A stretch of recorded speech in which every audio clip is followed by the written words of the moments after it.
What's going on, guys? Welcome back. And last week when I did my updated Tony Stark and Black Widow custom minifigures, I said I'd do a video celebrating the 1 year anniversary of Avengers Endgame. I'm filming this on April 25th, which was the official Thursday release date of Avengers Endgame last year. And since we're in the middle of this COVID-19 quarantine and there's all this stuff going on that just isn't fun to hear about in the world and you just don't want to talk about or hear about, and it's just sad. So I want to try and brighten up the mood and make a positive video on a film that extremely disappointed me. If you look back at my first video on this film last year, you'll see the polar opposite opinion that I have now. But I've seen this movie like quite a few times now over the course of the year, and here we are now, and it's just, my opinion, as you can tell, it's just waned more and more. And it's the opposite of Infinity War, because if you didn't know, I still really like Infinity War. I rewatch that all the time. And it's just a fast-paced, fun, entertaining movie that has, honestly, a pretty tight script and pretty good storytelling throughout it. It's actually just a really good movie. I actually still really like Infinity War. Endgame just kind of falls apart for me. It just doesn't work very well. But I'm going to try and be positive and talk about the positive things in this movie, the things that did work for me. And I will say that in order for you to understand why I like certain things, I have to kind of explain part of it that doesn't work, because there's always, almost every time in this movie when there's something that does work for me, there's something else that's a part of it that doesn't. So let's get into it. The opening scene is great. The Hawkeye thing with the Bartons and his family gets turned to dust, all that, that's excellent. That sets the tone well, a tone that I feel the movie, personally, for me at least, just didn't continue well. So that scene's really good. The scene with Tony in space with Nebula, that's cool. That's a cool scene. It's kind of sad. It looks cool. It's a good scene. I'm not going to deny that. But it doesn't last long enough. And that's kind of a vibe that I have with the whole film, is whenever there's something I really like that actually is emotional and kind of hits well enough, they don't carry it, and it just kind of, the movie has to keep rushing past it. Which there is an example of that later on, which we'll get into.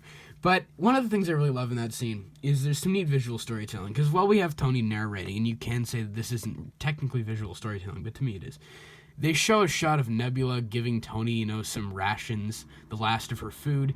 And that's a nice bit of visual storytelling. Because I think the script and the screenplay in this movie is really weak. A lot of the script, kind of like some of the complaints people have had with Rise of Skywalker, just feels like it is there to progress the story, and all scripts are used to progress the story. But some movies can do that better. In this movie, a lot of it just feels like expository dialogue that is delivered in kind of a deadpan, uninteresting way most of the time. And that's not always the case, but for me, it's just kind of a lot of it. Like, there's one part with Scott Lang in particular that feels like he's just reading off a script. Like, Paul Rudd's just reading off a script in front of him. It's kind of bad, I'm not going to lie. That's not to say I don't like Paul Rudd in this movie, because Paul Rudd is one of my favorite characters, Scott Lang, that is. But that's a nice bit of visual storytelling, and that's kind of part of the movie for me, is since the script is kind of lackluster, when they have neat moments of visual storytelling, it's really cool to see, and it does work effectively. Good first 20 minutes. I'm just reading off my notes here that I took last night. The first 20 minutes, up until the 5 years later, works. The second the 5 years later comes on screen, the movie slowly starts to fall apart from there. So it's a good first 20 minutes. I'm not going to deny that. I think it's okay. I think that they should have, once again, I've said this in the past, I did a rewrite on this film if you want to go watch that. I think this should have been a trilogy. There's a reason why people like Christopher Nolan in the end decided to make a trilogy of 3 movies with The Dark Knight, because in order to have fully formed ideas, you need to make a trilogy. And I did this in my essay that I wrote, that I sent you guys a link to in my YouTube, my YouTube community tab.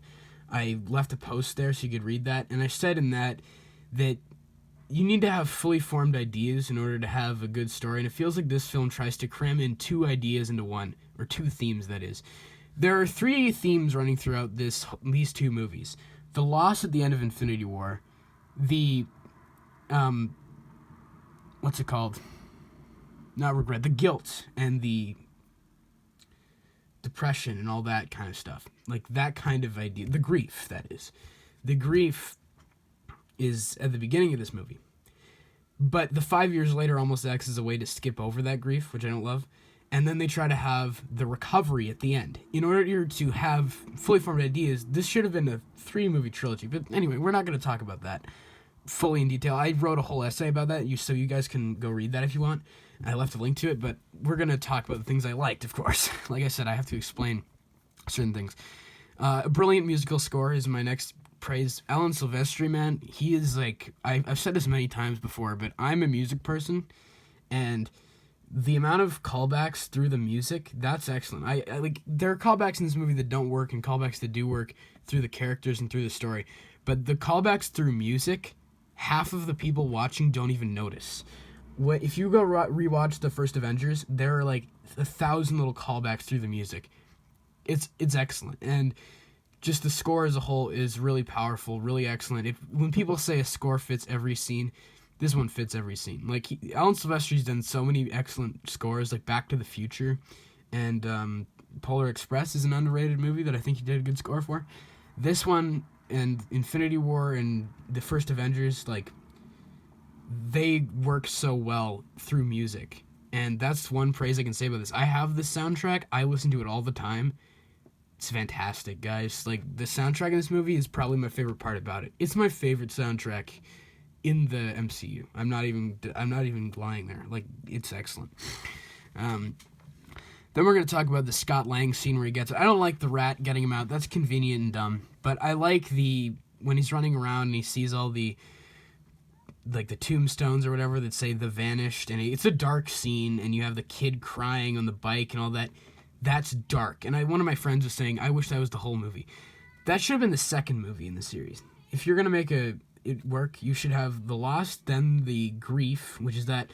And there's also a really cool reversal there, which I really like, is at the end of Infinity War and at the beginning of this movie, you see the Avengers lost through their eyes, like, we failed. But in that scene, you see, not only from a ground level, but also from another hero, a fellow hero that they didn't warn, and just a person that is shocked by it. You're seeing their loss from the eyes of the people that they failed to protect, and not just through their own eyes. That's great. Like, that is actually really awesome. And that's the one bit of clever writing I'm going to say there was in this movie. One of my favorite shots is him just running through the streets to get back to his home. That perfectly captured the desperation that people must have felt on the day when, Thanos snapped everybody out. That's awesome. That is great stuff right there. That whole scene, from the second he starts walking away with that wagon to where he's with his daughter on the porch at his house, that whole, like, 1-2 minute scene, perfect. That's great. I have really no complaints there. What's next? Black Widow as a character is great. Her death is a perfect ending to her character. I think the whole fault, like the committing suicide thing, they don't have Red Skull outright say the stone demands a sacrifice, a soul for a soul, or you must lose that which you love, and that you have to sacrifice that which you love. So he does kind of say it, but not outright. So they don't say that you have to sacrifice another person, but he didn't sacrifice Natasha. She committed suicide herself. So that's a plot hole. I don't care whatever explanations you have in the comic books or whatever. It doesn't work in the movie for me. But I think that's a beautiful ending for her character. And although it is rushed past, and a lot of the stuff with that character is rushed past, just like most of the other characters in the movie, that's powerful, and that works. That's a good... I'm not going to say... I didn't cry or tear up at all while rewatching it, because once again, the movie moves too quick for me to really ever feel any impact. But that's an emotional scene, and that the character's whole journey throughout the movie works really well.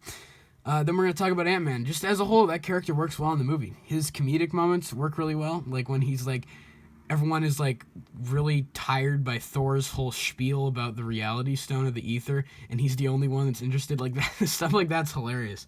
Like that's great. So he works well in the movie for me. And once again, that whole scene, just awesome stuff with AntMan in the movie. Really liked most of it. Although there was one scene where he was explaining to the guys, like Steve and Natasha, about time travel. Really felt like he was reading off a script, I'm not going to lie. But other than that, he's really good in this movie. Paul Rudd, very good. Tony mostly works, I'll say. Tony in this movie does really work pretty much throughout the whole thing. His character is a natural conclusion, and it works well. I'm not gonna. I really don't have a lot of issues. Last year, I picked an issue with the fact that Pepper said, "Would you be able to rest?" And that doesn't line up with the character in the past. What she was referring to wasn't the fact that he wouldn't be able to rest because of the death that had already happened. It's because of his eagerness to help people and how he can't stop helping people. So that idea is he wouldn't be able to rest because he wants to help people. That works, all right? I don't have a lot of problems with Tony's full character arc from Iron Man to this one. There are rocky bits in the storytelling from then to now, but for the most part, it's been pretty smooth. And for 22 movies with like this one character, it's mostly satisfying. There's something just that doesn't completely work for me about it, I'm not sure, but it works well enough. And it's definitely one of the better character conclusions in this film because a lot of them disappointed me. So that one worked pretty well. There are just moments in the movie that are nice to see, but they don't really work in the story that well. Like, I don't like the time travel segment that much. It feels like there's no stakes or consequence, and they're just going around, and characters are constantly telling them they're in danger, and it's a dangerous mission, but it doesn't really feel like it's dangerous at all. But there's stuff like seeing Tilda Swinton back as the Ancient One. That's nice to see. That works. That's a cool way to tie it back into the old movies, and it's fun to see the old movies again, but ultimately all it adds is a couple callbacks that kind of try to cover up the fact that their writing isn't that good. And when they use the callbacks in a way that does kind of change the context into a new emotional context, like Cap on your left as kind of a "we're here for you" kind of thing, instead of it just being a joke like it was in Winter Soldier, that's cool. I like stuff like that. Or the cheeseburger line, like "I'm gonna get you all the cheeseburgers you want," that Happy says to Morgan at the end. Stuff like that is good. Like, that actually works well. And callbacks that are put into new emotional context for me work well in the film. Other ones where they're just there for fan service aren't always bad, but they just kind of cover up the fact that the writing is really weak at points, at least to me. And I like the scene where Tony talks to his dad, Howard Stark. I like that stuff. And that's the one part of the movie where it feels like they're kind of aware that that's not important to the story because Tony almost leaves the stone there. So that's kind of their own little way of hinting to us that this isn't important to the story, but it's important to this character. And I like it when the movie does that, and that's one of the only times in the movie where it does that for me. But it feels like it's aware of the fact that it's unnecessary, and it kind of just like relishes in that. So I didn't mind that. It works well there. And like other characters that don't really give me enough of a connection to really care fully about. Hawkeye and Thor. They have previous character arcs going on that they're serviceable in the movie. Like, Hawkeye's really surface level in his arc. Like, he's like sad because his family died and then he gets his family back. Okay, it's a surface level arc, but it works in the movie. Thor, once again, the fat thing. Like, there's a part where Rhodey makes a joke that she's with joke, and it's kind of like demeaning to your friend, and I think that's like a really cynical joke. It feels like they're kind of like they're being like, "Oh, hey, it's funny to demean your friends." Like, that's not funny to me. That's like demeaning your friend.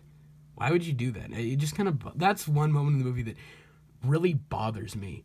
But for the most part, Thor and Hawkeye's arcs, they're serviceable. Like, they work well enough in the movie. The battle at the end is fun. It's fun, and if you want to watch it, and like, this is kind of one of the last notes I have. It's fun, and it works well well enough. Well, it doesn't work well in the movie at all to me, but it's fun, and you can watch it and not think about it. There's fun little fan service moments, like Spider-Man saying "activate instant kill" as a payoff for Homecoming. Stuff like that I enjoyed seeing the first time. But it does feel like a theater movie. Like, there's moments where they have jokes and they pause to almost have a laugh track. Like, there's really weird moments in there. It just feels really strange. Certain parts of this movie,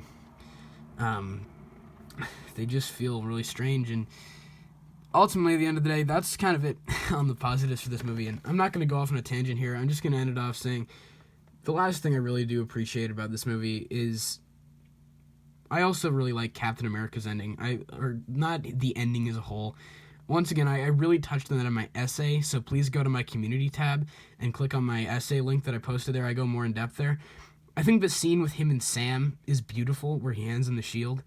I don't like him ending up with Peggy. I've talked about that in the past. I like that scene, though. I don't like everything surrounding it, but I think it's a beautiful scene there. And the last thing I really do like, I like the credits, of course, where they have their signatures. That's a really cool idea, and it's pretty awesome. The last thing that I do like, I like the people behind this franchise. I like the actors. I think they're good actors. I think they do care about the franchise. And I like the people behind it. Like the writers, although I think they did a weak job, they've written some good movies. They wrote Winter Soldier, they wrote Infinity War. Like, they've done good movies, sorry about that. But they've done good movies there, and I don't think they're bad writers or bad people. And I like the people behind this franchise. It just feels like for this movie, they just kind of honestly half-assed it. It feels pretty half-assed. Like, a lot of characters just feel rushed, and it's just a disappointing conclusion to me. But there are things I like about it, and that's what this video is meant to do. And I'm glad that this movie has sparked so much positivity, because I hate negativity, and I don't like being seen as a negative person. And I'm not a negative person most of the time. It's just this movie disappointed me. And that's why I wanted to make this video, to try and be a little bit more positive. And say that if you guys like this movie, please let me know why in the comments. I love having discussions with people, and I love hearing people's opinions.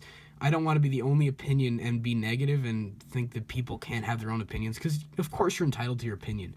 I'm not the one controlling your opinion, and you're entitled to however you feel about this movie. So if you think this is the best MCU movie ever, I'm fine with that. Like, that's cool. Please let me know in the comments below. And just let me know, of course, all your thoughts in the comments below on this video as a whole. And it's gone on for a while, so I'm going to end this video off here.